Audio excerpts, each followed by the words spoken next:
Hey, it's Phil, and first of all, I want to wish you a happy, healthy, and strong 2016. Now, it's the time of the year when a lot of people are making New Year resolutions. But there's something you have to know about New Year resolutions. Only 8% of the New Year resolutions actually succeed, all the rest fail.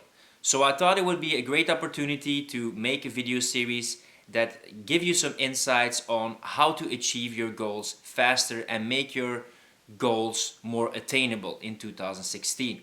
So let's start off with this first video. And in this first video, I want you to focus on your why. What is your purpose? What is the thing that motivates you? Because change is not a matter of ability, change is a matter of motivation. And if you want to have your most important needs met, you should first figure out what your most important needs are. So I have a technique which helped me, and that technique is called futuring. And it's imagining that you have a balloon and you float on a timeline and you move in the future, let's say 20 years, and you arrive at that point in time. And then you have to imagine what your life would look like. What would your character be? What would you do? Who would you surround yourself with? In an ideal scenario, with developing the characters and the traits that you want, what would your life look like? Another technique you could also use is the perfect day exercise, or imagining that you won the lottery.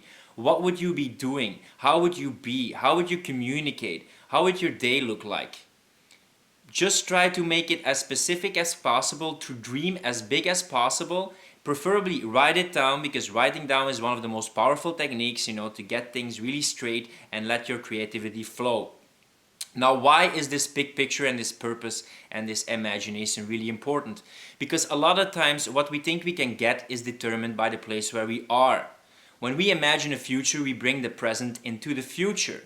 But we don't want to be limited by the place where we are right now. We want to use our imagination and our inner possibilities and see what we can achieve. Because there's a powerful thing about our brain. Our brain doesn't distinguish between things that actually happened and things that we imagine.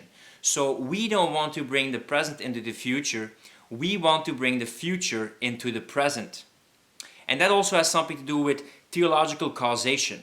Normally we think there has to be a cause to have an effect.